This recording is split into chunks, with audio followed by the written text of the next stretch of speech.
종합스포츠 분석 토킹입니다. 10년 이상 실전 경험으로 다져진 스포츠 토토 분석, 배팅 노하우, 데이터 기반 핵심 분석, 최강 배팅 전략까지 아낌없이 공유합니다. 수년간 운영된 분석방 링크는 고정 댓글에서 확인하세요. 그럼 바로 경기 분석 시작합니다. 첫 번째 경기 알아보겠습니다. 스트라스부르. 스트라스부르는 홈에서 3-4-3 포메이션을 바탕으로 수비 숫자를 최대한 유지하며 중원에서 강하게 압박한 뒤측면 돌파로 전환하는 스타일을 구사하고 있다. 애매하는 제공권과 포스트 플레이에서 존재감을 보이지만 결정력에 기복이 있으며 마무리 시도 대비 실점 기여도가 낮은 편이다. 나나시와 리마레차는 빠른 볼 운반이 가능하지만 중원과 전방 간 연결이 단절될 경우 공격 전개가 단조로워지고 박스 진입 빈도도 낮아진다. 사이에 이탈은 전방에서의 피지컬 기반 볼 소유와 세컨드 볼 유도 측면에서 커다란 공백을 남긴 상태다. 수비는 300 기반이지만 윙백 복귀 타이밍이 늦고 하프 스페이스 커버도 느슨해져 라인 간격 유지에 어려움을 보이고 있다. 파리 생제르맹. 파리는 4-3-3 포메이션을 중심으로 하프 스페이스 활용, 빠른 템포 전개, 높은 점유율을 바탕으로 상대의 수비 간격을 흔드는 전술을 유지하고 있다. 곤살로 하무스는 문전 앞에서 마무리 집중도가 뛰어나며 크바라트스켈리아는 좌측에서 폭발적인 드리블 돌파로 수비 진영을 무너뜨린다. 이강인은 중원에서 템포 조율과 전진 패스를 동시에 수행하며 좁은 공간에서도 정밀한 연계를 통해 침투 타이밍을 이끌어낸다. 수비 조직력도 400 중심으로 견고하게 유지되고 있으며 덴벨레의 부상에도 불구하고 전체적인 전술 완성도에는 큰 타격이 없는 상태다. 토킹 코멘트. 스트라스부르는 홈에서 수비 블록을 촘촘하게 유지하고자 하지만 파리의 하프 스페이스 침투와 중앙 압박에 노출되는 구간이 반복되고 있다. 나나시와 리마레찰이 빠르게 전환을 시도하지만 이강인의 압박 유도와 중원 장악에 밀릴 경우 전개가 끊기는 흐름이 자주 나타난다. 사이의 이탈은 전방에서의 압박 저지력뿐 아니라 마무리 위협에서도 하락 요소로 작용하고 있으며 윙백의 복귀가 늦어질 경우 박스 근처 수적 열세가 발생한다. 결국 전술적 응집력과 침투 속도에서 차이를 보이고 있는 파리가 경기 주도권을 가져갈 가능성이 높은 구조다. 배팅 핵심 포인트. 스트라스부르는 수비 숫자를 유지하지만 박스 안커버와 간격 유지에 반복적 불안 요소 존재. 파리는 크바라, 하무스, 이강인을 중심으로 하프 스페이스 침투 완성도가 매우 높은 팀. 사이 이탈과 공격 연결 단절로 인해 스트라스부르의 득점 가능성은 크게 낮아진 상태. 간격이 벌어지는 순간 전개는 끊기고 실점은 가까워진다. 템포 격차가 경기 흐름을 뒤바꾼다. 토킹 추천 배팅. 승무패 스트라스부르 패 추천. 핸디-1 핸디패 강추. 언더오버 2.5 기준 오버 추천. 두 번째 경기 알아보겠습니다. 레체. 레체는 4-2-3-1 포메이션을 기반으로 중원에서의 압박과 수비 라인 아래쪽 전개를 통해 역습을 노리는 팀이다. 레비치와 칼손의 공격 루트는 빠른 스피드를 기반으로 박스 근처에서 위협적인 장면을 연출할 수 있지만 마르치윈스키의 이탈로 인해 중원에서의 탈압박과 볼 배급이 원활하지 못한 상황이다. 수비 시에도 전진 압박 후 커버가 늦어지는 장면이 반복되며 박스 앞 공간이 자주 열리고 있다. 최근 강팀과의 경기에서는 실점 이후 심리적으로 무너지는 패턴이 고착화되고 있는 점도 우려 요인이다. 나폴리. 나폴리는 4-3-3 포메이션을 바탕으로 높은 점유율과 양측면을 활용한 전개 완성도가 매우 높은 팀이다.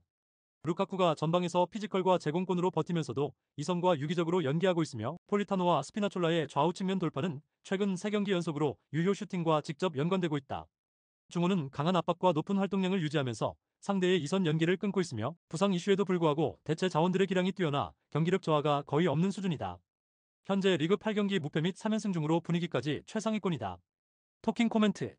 레체는 전반적인 전개 속도와 전방 마무리 작업에서 정체된 흐름을 보이고 있다. 중원의 탈압박 실패가 반복되며 좌우 측면으로의 전환도 지연되고 있으며 이선과 일선이 유기적으로 엮이지 못하고 개별적인 플레이로 흐름이 끊기는 상황이다. 마르치윈스키의 부상은 중원 안정성뿐 아니라 볼 소유 시간에도 부정적인 영향을 주고 있다. 반면 나폴리는 볼 점유에서 우위에 있는 동시에 수비 압박과 전환 속도 모두 빠르게 작동하고 있다. 레체 입장에선 후반전 체력 저하로 인한 공간 붕괴에 특히 취약할 가능성이 높다. 배팅 핵심 포인트. 레체는 중원 연결 고리 부재로 전방 고립 현상이 심화되고 있음. 나폴리는 3연승 포함 8경기 무패 중으로 전술 완성도와 팀 분위기가 절정에 달함. 나폴리는 박스 안 유효 슈팅 비율이 높고 후반전 득점률도 상승세라는 점. 전체적인 전개 구조와 흐름을 고려할 때 나폴리가 원정에서도 경기 주도권을 줄 가능성이 높다. 토킹 추천 배팅. 승무패 레체 패 강추. 핸디1 핸디패 추천. 언더오버 언더 추천. 세 번째 경기 알아보겠습니다. 아스날. 아스날은 4-3-3 포메이션을 기반으로 높은 점유율과 정교한 패스 전개를 통해 상대 진영을 밀어붙이는 팀이다. 트로사르, 사카, 마르티넬리가 좌우 측면과 하프 스페이스를 빠르게 파고들며 결정적인 찬스를 꾸준히 만들어내고 있다. 조르지니와 하베르츠가 이탈했지만 중원 압박과 이선 연계는 여전히 견고하며 토미야스의 부상도 뎁스로 충분히 커버 가능한 구조다. 특히 홈 경기에서는 전방 압박의 밀도가 높아 상대가 하프라인을 넘기 어려울 정도의 강한 수비 전환을 보인다. 공격 템포가 빠르고 유기적인 움직임이 살아있어 실점 없이 주도권을 끝까지 가져가는 전개가 가능하다. 본머스 본머스는 4-2-3-1 포메이션을 바탕으로 와타라와 세메뉴가 측면에서 스피드를 활용한 전개를 시도하지만 중원에서의 전환 속도와 압박 회피 능력에서 불안한 흐름을 자주 노출하고 있다. 클라위버르트가 이선에서 분전하고는 있으나 위날과 시니스테라, 크리스티 등 중원 자원들의 부상 공백이 전개 완성도를 떨어뜨리고 있다. 또한 수비라인 간격이 자주 벌어지며 하프라인 뒤 공간이 쉽게 노출되고 후반 체력 저하 시 집중력 저하가 반복되는 구조적 약점이 있다. 에바니우송의 징계 결장 역시 전방 압박의 위력을 떨어뜨리는 요소로 작용 중이다. 토킹 코멘트. 아스날은 전방 압박과 유기적인 패스 흐름을 바탕으로 하프스페이스 공략에 능하며 공격 템포에서도 분명한 우위를 점하고 있다. 반면 본머스는 수비 간격과 중원 대응에서 불안한 흐름이 반복되고 부상 및 징계 공백이 많아 전술 대응 여력이 부족한 상황이다. 결국 경기 흐름은 아스날의 일방적인 점유와 압박 구조로 귀결될 가능성이 높다. 배팅 핵심 포인트. 아스날은 홈에서 점유율과 압박의 밀도로 상대를 질식시키는 전개를 반복하고 있음. 본머스는 부상자 누적으로 중원과 수비 간격 유지에 어려움을 겪고 있음. 측면 공간과 하프 스페이스를 효율적으로 파고드는 아스날 공격이 수비 집중력 저하에 고전 중인 본머스를 강하게 압박할 가능성 높음. 전술 짜임새, 템포, 공간 활용까지 모두 앞선 아스날이 홈에서 흐름을 완전히 장악할 가능성이 높다. 토킹 추천 배팅. 승무패 아스날 승 강추. 핸디핸디 승 추천. 언더오버 오버 추천. 네 번째 경기 알아보겠습니다. 라스팔마스. 포메이션 4-2-3-1. 주축 멤버 맥버니, 알베르토 모레이로, 마빈 박.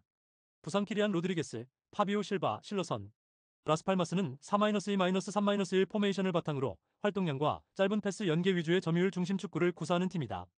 맥버니는 박스 안에서 제공권과 득점 집중력에서 강점을 보이며 모레이로는 전방에서의 탈압박과 침투 패턴의 핵심축이다. 마빈박은 측면 돌파와 크로스 전환에서 빠른 템포를 보여주고 있으며 홈에서의 템포 유지력과 결정력은 확연히 상승하는 패턴을 보인다. 무엇보다 라스팔마스는 지리적으로 아프리카 대륙 인근의 외딴 섬에 위치해 있어 상대팀의 장거리 원정 시 피로 누적 효과가 뚜렷하게 작용한다. 발렌시아. 포메이션 4-2-3-1. 주축 멤버 우고 듀로, 루이스 리오와 디에고 로페스. 카드 징계 세자르 타레가. 부상 티에리 코레이아. 발렌시아는 기본적인 4-2-3-1 포메이션을 유지하며 수비 안정성과 빠른 역습에 집중하는 전형적인 구조를 갖고 있다. 우고 듀로는 박스 안 결정력에서 일정한 존재감을 보이지만 미드필더진의 볼 운반 능력에 과도하게 의존하는 경향이 있다. 측면에서는 루이스 리오아가 활로를 찾지만 타레가의 징계 이탈로 인해 수비 전환 시 커버 밸런스가 무너지고 있다. 특히 이번 원정은 스페인 본토에서 장거리 비행을 통해 이동해야 하는 체력 소모 구간으로 기본적인 압박 응답 속도와 템포 유지에서 이탈 현상이 발생할 가능성이 높다. 토킹 코멘트. 라스팔마스는 홈에서의 점유율 중심 전개와 박스 근처 연계 플레이의 유기성이 잘 살아있는 팀이다. 침투 타이밍과 전방 연계 속도가 빠르고 측면 크로스 빈도도 높은 편이라 상대 수비를 넓게 벌리는 전술 구조가 뚜렷하다. 반면 발렌시아는 장거리 원정으로 인한 컨디션 저하 가능성이 높고 수비진 구성에서도 공백이 발생한 상황이다. 공격 시 전환 속도는 나쁘지 않지만 박스 근처 마무리 완성도는 부족하고 전방 압박이 약해질 경우 경기 흐름을 쉽게 내줄 수 있다. 배팅 핵심 포인트.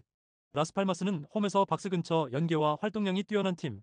발렌시아는 장거리 이동으로 인해 체력 저하와 응답 속도 저하 가능성 높음. 수비 조직력에서 핵심 결장 이슈가 발생한 발렌시아는 커버 밸런스가 흔들림. 공간 활용 능력과 피로, 누적 변수의 차이가 경기 결과를 결정지을 가능성이 높다.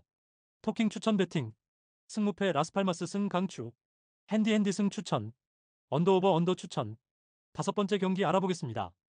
도르트문트. 도르트문트는 3-3-3 포메이션을 기반으로 중원 점유율과 빠른 전방 침투를 주무기로 삼고 있다. 기라시가 전방에서 제공권 싸움과 연계 플레이를 이끌고 있으며 브란트와 바이노 기튼스가 사이드에서 빠른 속도로 박스 안 침투를 시도하고 있다. 크로스, 자비처, 슐로터백의 부상 이탈로 인해 수비진 안정성에는 다소 불안 요소가 있지만 전체적인 전환 속도와 이선 침투 능력은 여전히 강력하게 유지되고 있다. 볼프스부르크. 볼프스부르크는 3-5-2 포메이션을 활용해 미드필더 지역을 두텁게 가져가려 하지만 핵심 미드필더 아놀드가 카드 징계로 결장하면서 중원 압박력과 빌드업이 모두 약화된 상태다. 아무라와 비닌드가 전방에서 활로를 모색하고 있으나 중원과 최전방을 잇는 연결고리가 불안정해 공격 전개가 끊기는 장면이 잦다. 브레거, 호제리우, 엔젤리의 부상 이탈도 추가적인 전력 손실로 이어지고 있다. 토킹 코멘트. 도르트문트는 빠른 전환과 측면 침투 패턴을 바탕으로 상대 수비 라인을 흔들 수 있는 전개를 준비하고 있다. 볼프스부르크는 아놀드 결장으로 인해 중원 압박과 빌드업 모두 흔들리고 있어 흐름을 쉽게 잡지 못할 가능성이 높다. 전체적으로 도르트문트가 공간 활용과 전방 압박에서 확실한 우위를 점할 것으로 보인다. 배팅 핵심 포인트. 도르트문트는 빠른 전환과 측면 침투가 강력함. 볼프스부르크는 중원 압박과 빌드업이 약화됨. 아놀드 결장으로 인해 공격 전개 연결이 끊김. 종합적으로 도르트문트가 공격 흐름을 주도할 가능성이 높다. 토킹 추천 배팅. 승무패 도르트문트 승 강추. 핸디 승 추천. 언더오버 오버 추천. 여섯 번째 경기 알아보겠습니다. 헤라클레스. 헤라클레스는 4-2-3-1 포메이션을 기반으로 중원 점유율과 측면 전개를 중심으로 경기를 운영하는 팀이다. 쿨레노비치가 최전방에서 공격을 이끌고 있으며 포드고레아노와 엥겔스가 이선에서 침투와 공격 지원을 맡고 있다. 하지만 주전 공격수 홍캄프가 카드 징계로 결장하고 라우르센, 체스티치, 후구마, 브루인까지 부상 이탈로 공수 전력에 큰 타격을 입은 상황이다. 특히 수비 전환 속도가 느려지면서 상대의 빠른 전개를 막지 못하고 박스 근처에서 허점을 드러내는 장면이 자주 발생하고 있다. 페예노르트. 페예노르트는 4-2-3-1 포메이션을 유지하며 빠른 템포 전환과 강한 전방 압박을 중심으로 경기를 풀어가는 팀이다. 우에다가 최전방에서 마무리를 맡고 있으며 밀란보와 이고르 파이샤오가 이선 침투와 세컨볼 장악을 담당하고 있다. 트라우너가 카드 징계로 결장하고 스탱스, 타르갈린, 카란사가 부상으로 이탈했지만 전반적인 전방 압박과 공격 전개 구조는 여전히 안정적이다. 특히 측면에서 빠른 돌파와 중원 압박을 통해 상대의 빌드업을 무너뜨리는 패턴이 매우 강력하게 작동하고 있다. 토킹 코멘트. 헤라클레스는 홈 경기지만 주요 공격수와 수비 핵심들의 연쇄 이탈로 인해 전력 약화가 심각한 상황이다. 특히 수비 라인이 불안정하고 전방 압박에 취약해 상대 전환 플레이를 견디기 어려운 흐름을 보이고 있다. 페예노르트는 빠른 전환과 강한 전방 압박을 통해 초반부터 경기를 주도할 준비가 되어 있으며 박스 근처까지 빠른 침투를 이어갈 가능성이 크다. 세컨볼 장악과 박스 침투 빈도 모두에서 페예노르트가 확실한 우위를 점할 것으로 예상되며 결국 공격 전개 속도와 압박 강도에서 페예노르트가 헤라클레스를 압도하는 흐름이 예상된다. 배팅 핵심 포인트. 페예노르트는 강한 전방 압박과 빠른 침투를 통해 초반부터 흐름을 주도할 가능성이 큼. 헤라클레스는 주전 이탈과 수비 조직 붕괴로 인해 상대 압박을 버티기 어려운 상태.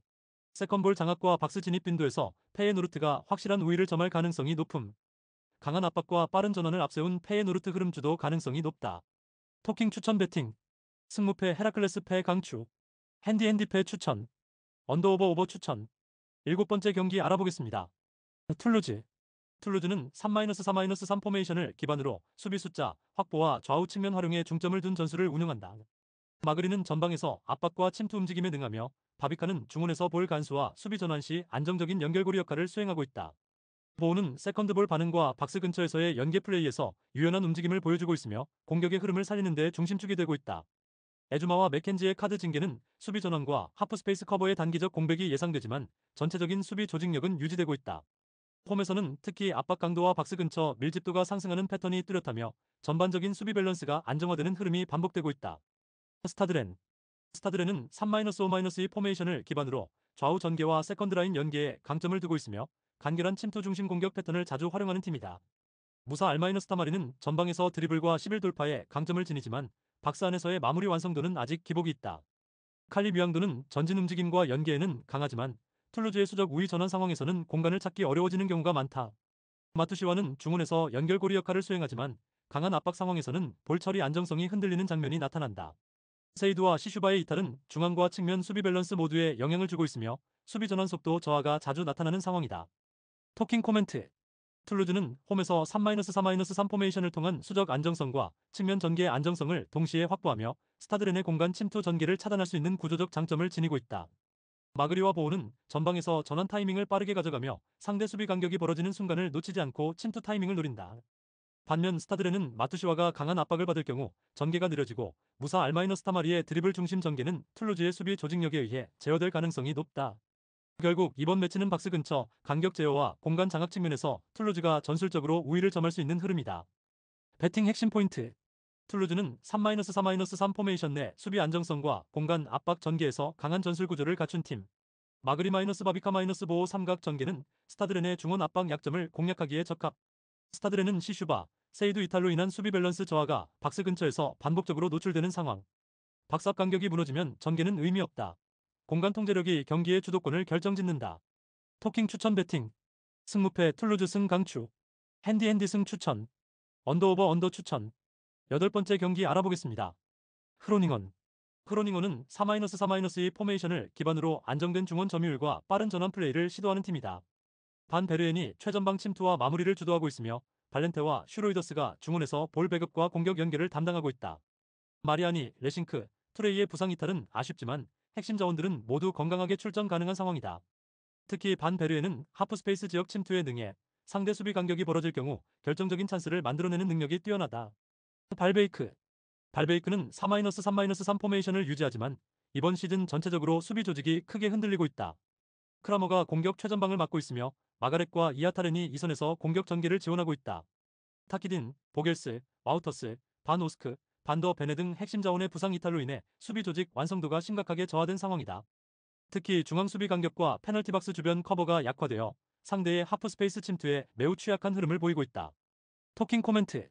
크로닝어는 홈 이점을 바탕으로 초반부터 높은 점유율과 빠른 측면 전개를 통해 경기를 주도할 준비가 되어 있다. 발베이크는 수비 간격 유지에 실패하면서 하프 스페이스와 박스 안쪽 공간을 쉽게 내주고 있으며 특히 반 베르엔처럼 침투 타이밍이 뛰어난 공격수에게 심각한 약점을 드러낼 가능성이 높다. 경기 초반부터 박스 근처 세컨볼 장악과 하프 스페이스 침투 빈도에서 크로닝원이 확실한 우위를 점할 전망이다. 결국 공간 장악과 결정력에서 크로닝원이 발베이크를 압도할 가능성이 매우 높은 흐름이다. 배팅 핵심 포인트. 크로닝원은 반 베르엔의 하프 스페이스 침투를 중심으로 다양한 득점 찬스를 만들어낼 가능성이 큼. 발베이크는 중앙과 측면을 가리지 않고 수비 간격이 벌어지면서 공간 노출이 심각한 상태. 세컨볼 장악과 박스 침투 빈도에서 크로닝원이 확실한 우위를 점할 가능성이 매우 높음. 빠른 침투와 강한 전개를 앞세운 크로닝원 흐름 주도 가능성이 높다. 토킹 추천 배팅. 승무패 크로닝원 승 강추. 핸디 승 추천. 언더오버 추천. 아홉 번째 경기 알아보겠습니다. 인터밀란. 인터밀란은 3-5-2 포메이션을 바탕으로 좌우 윙백을 넓게 활용한 공격 전개와 전방 압박을 조화롭게 수행하는 팀이다. 라우타로 마르티네스와 튀랑의 투톱 조합은 제공권과 침투를 동시에 위협하며 바렐라가 중원에서 활동량과 볼 배급을 모두 소화하며 공격 전개의 중심을 잡아준다. 카르보니와 파바리의 이탈은 아쉽지만 스쿼드 뎁스가 두꺼워 대체 자원으로 충분히 커버 가능한 수준이다. 특히 홈에서는 높은 점유율과 슈팅 정확도를 바탕으로 일방적인 흐름을 만들어내는 경우가 많다. 베로나. 베로나는 3-1-4-2 포메이션을 유지하고 있지만 중원과 후방의 전력 공백이 치명적으로 드러나고 있다. 길라르디와 코폴라의 징계 결정에 더해 수슬로프, 하로이, 탱스테트, 다비도비치까지 이탈하면서 중앙과 측면의 커버 범위가 동시에 좁아졌고 전체적인 수비 밸런스가 무너지고 있다. 전방 압박이 제대로 이루어지지 않으며 하프 스페이스 침투 대응이 느려진 점도 상대에게 결정적인 약점이 되고 있다. 최근 원정 경기에서는 유효 슈팅 허용률과 실점률이 모두 상승세이며 실점 이후 반전 흐름을 만들어내지 못하는 단조로운 전개 패턴이 반복되고 있다. 토킹 코멘트. 인터밀란은 공격의 날카로움과 수비 안정성에서 모두 우위를 점하며 홈에서는 일방적인 압박 구조로 상대를 밀어붙이고 있다. 반면 베로나는 전력 이탈 여파로 조직력이 완전히 무너진 상황이며 중앙 커버와 측면 대응이 모두 느려지며 수비 마이너스 공격 간격까지 벌어지는 구조적 약점이 뚜렷하다. 특히 경기 후반 체력 저하 구간에서 집중력 붕괴가 자주 발생하고 있어 대량 실점 가능성도 열려있다. 배팅 핵심 포인트. 인터밀란은 홈 경기에서 점유율과 슈팅 정확도 모두 최상위권. 베로나는 전력 이탈과 징계로 인해 커버 범위와 압박 전개가 모두 무너진 상태. 하프 스페이스 대응이 느려지고 있으며 후반 집중력 저하로 실점 리스크가 매우 큼. 홈에서 전술 조직 심리 모든 면에서 우위를 보이는 인터밀란이 경기를 지배할 가능성이 높다. 토킹 추천 배팅. 승무패 인터밀란 승 강추. 핸디 무 추천. 언더 추천. 10번째 경기 알아보겠습니다. 바야돌리드. 포메이션 4-1-4-1. 주축 멤버 후안미 라타사, 투아미, 라울 모로. 부상 하비 산체스, 앙리케. 바야돌리드는 4-1-4-1 포메이션을 바탕으로 전방 압박과 두 줄 수비를 조합한 운영을 시도하는 팀이다. 라타사는 전방에서 연계 플레이에 기여하지만 박스 안에서의 득점 전환율은 낮은 흐름이 반복되고 있다. 투아미는 중원에서 압박 템포를 주도하고 있으며 모로는 측면 돌파 이후 연결까지 시도하지만 크로스의 정확도는 제한적이다. 수비 시엔 포백 라인을 깊게 유지하며 공간을 줄이지만 하프 스페이스 커버 타이밍과 전환 속도에서 반복적으로 균열이 나타나고 있다. 특히 상위권 팀을 상대할 경우 중원과 박스 사이 간격 유지에 어려움을 겪으며 후반으로 갈수록 실점 위험이 커지는 경향이 있다. 바르셀로나. 포메이션 4-2-3-1. 주축 멤버 페란 토레스, 하피냐, 라민 야말. 부상 알레한드로 발대, 레반도프스키, 마르크 베르날. 바르셀로나는 점유율과 전개 속도에 기반한 템포 축구를 유지하며 유기적인 이선 침투로 공간을 창출하는 데 능한 팀이다. 페란 토레스는 세컨드볼 처리와 결정력 모두에서 날카로움을 보이며 하피냐와 야말은 좌우에서 넓은 전개와 커신 움직임을 반복하며 수비 라인을 흔든다. 중원에서 가비와드의 용은 압박 시점을 유도하고 템포를 조율하며 공수 밸런스를 안정적으로 유지하고 있다. 레반도프스키의 결정은 아쉽지만 이선 자원들의 연계 완성도가 높아 공격 흐름이 끊기지 않고 유연하게 이어지고 있다. 토킹 코멘트. 바야돌리드는 하위권 특유의 수비적인 대응을 중심으로 하고 있지만 압박 타이밍과 하프라인 이후 대응이 느려지는 장면이 반복되고 있다. 두 줄 수비의 라인 유지 자체는 나쁘지 않지만 박스 앞에서 커버 간격이 벌어지는 장면이 자주 포착되고 있으며 전방에서의 압박 시도 역시 템포 빠른 팀을 상대로는 쉽게 무력화되는 흐름이 많다. 반면 바르셀로나는 점유율 기반의 빌드업과 유기적 침투를 통해 박스 근처 전개를 다양하게 구성하며 이선 자원들의 활동량이 뛰어나 수비 간격을 끊임없이 흔들 수 있는 구조적 우위를 점하고 있다. 배팅 핵심 포인트. 바르셀로나는 측면과 중앙 모두에서 침투 패턴의 완성도가 높음. 바야돌리드는 하프 스페이스와 박스 근처 커버 타이밍에서 반복적인 응답 지연 발생. 전개 속도와 공격 마무리의 다양성에서 바르셀로나가 구조적으로 앞서 있음. 커버 간격과 압박 응답의 차이가 경기 흐름 전체를 흔들 가능성이 높다. 토킹 추천 배팅. 승무패 바야돌리드 패 강추. 핸디패 추천. 언더오버 추천. 11번째 경기 알아보겠습니다. 아인트호벤. 아인트호벤은 4-3-3 포메이션을 기반으로 강력한 전방 압박과 빠른 전환 플레이를 구사하는 팀이다. 루크 대용이 최전방에서 제공권을 장악하며 노아랑과 페리시치가 이선 침투와 빠른 전개를 주도하고 있다. 보스카글리, 데스트, 페피, 루카스, 사우턴의 부상 이탈은 아쉽지만 핵심 공격 자원들은 모두 출전 가능하다. 특히 아인트호벤은 자신들이 우세하다고 판단하는 팀들을 상대로 높은 지역에서 볼 소유권을 탈환하고 그 지점에서부터 페널티 박스 안쪽을 직접적으로 공략하는 전술이 완성도 높게 자리 잡아 있다. 시타르트. 시타르트는 4-2-3-1 포메이션을 유지하며 수비 조직과 빠른 역습을 기반으로 경기를 풀어가는 팀이다. 시에르 하위스가 최전방 마무리를 담당하고 있으며 부아우데와 피터슨이 이선 지원 역할을 수행하고 있다. 하지만 알레시오 다크루즈, 할릴로비치, 아이코, 데미르, 싱크하벤 등 주축 자원의 부상 이탈로 인해 중원 압박과 수비 전환 과정에서 심각한 약점을 드러내고 있다. 특히 강한 전방 압박에 직면할 경우 빌드업이 끊기면서 수비 라인이 쉽게 흔들리는 문제가 반복되고 있다. 토킹 코멘트. 아인트호벤은 홈 이점을 바탕으로 초반부터 강력한 전방 압박을 통해 시타르트의 빌드업을 무너뜨릴 준비가 되어 있다. 특히 볼 탈취 이후 상대 페널티 박스 근처에서 빠르게 공격 전환을 시도하며 짧은 시간 안에 결정적인 찬스를 만들어낼 가능성이 크다. 시타르트는 부상 이탈과 중원 압박 저하로 인해 아인트호벤의 강한 전방 압박을 효과적으로 극복하기 어려운 상황이다. 경기 초반부터 높은 위치에서의 볼 소유와 박스 침투 빈도에서 아인트호벤이 확실한 우위를 점할 것으로 보이며 결국 전방 압박과 박스 근처 결정력 모두에서 아인트호벤이 시타르트를 압도하는 흐름이 예상된다. 배팅 핵심 포인트. 아인트호벤은 강력한 전방 압박과 빠른 전환 플레이로 초반부터 흐름을 지배할 가능성이 큼. 시타르트는 부상 이탈과 빌드업 불안정으로 압박을 극복하기 어려운 상황. 높은 위치에서 볼 탈취 이후 빠른 박스 침투 패턴에서 아인트호벤이 확실한 우위를 점할 가능성이 높음. 강한 압박과 빠른 공격 전환을 앞세운 아인트호벤 흐름 주도 가능성이 높다. 토킹 추천 배팅.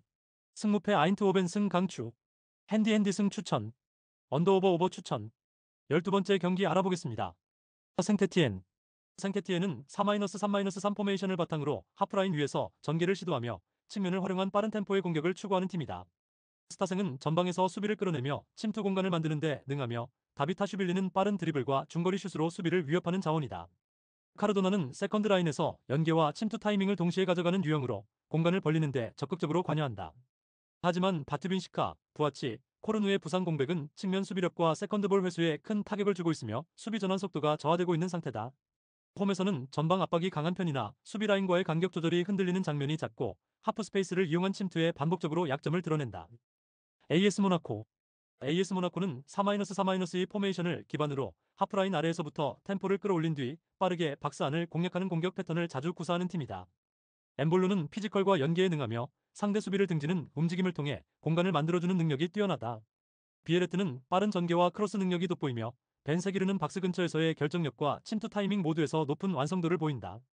카마라의 징계 결정은 중원 수비 밸런스에 영향을 줄 수 있지만 골로빈 부상 이탈을 포함해 대체 자원이 충분히 준비되어 있어 전개 흐름에는 큰 영향을 주지 않는다. 원정 경기에서도 점유율보다 효율적인 박스 침투, 유연한 수비 전환을 통해 실점 최소화에 성공하고 있으며 실전 흐름에서 탄력 있는 경기 운영이 강점이다. 토킹 코멘트. 상테티에는 빠른 측면 전개와 전방 압박으로 주도권을 잡으려 하지만 중원과 수비 간격이 벌어지는 순간 AS 모나코의 침투 패턴에 흔들릴 가능성이 크다. 카르도나와 다비타슈빌리는 개별 역량은 높지만 세컨드 라인과 수비 간 전술 연결이 불안정한 탓에 공격이 단절되는 흐름이 자주 나타나고 있다. 반면 AS 모나코는 엠볼로 중심의 피지컬 운영과 벤세기르의 타이밍 침투를 통해 좁은 공간을 돌파할 수 있으며 생테티엔 수비 라인의 공간을 끊임없이 공략할 수 있는 흐름을 만들어간다. 결국 전술 응집력, 득점 루트 다양성, 수비 전환 속도에서 AS 모나코가 명확한 우위를 점하고 있는 흐름이다. 배팅 핵심 포인트. 생테티에는 수비 전환 속도와 하프 스페이스 커버에 반복적인 약점이 있는 팀. AS 모나코는 엠볼로 마이너스 벤 세기르의 전개가 빠르고 박스 안에서의 마무리 완성도도 뛰어남. 홈 경기임에도 불구하고 생테티엔의 부상자와 조직력 불안정이 실점 가능성을 높이고 있음. 간격을 내주는 순간 침투는 시작된다. 공간 통제가 되지 않으면 수비는 무력해진다. 토킹 추천 배팅. 승무패 생테티엔 패 강추. 핸디일 핸디패 추천. 언더오버 2.5 기준 오버 추천. 구독, 좋아요, 알림 설정. 토킹 가족방에서 더 많은 혜택을 만나보세요. 가족방은 고정 댓글의 링크를 통해 문의하세요. 감사합니다.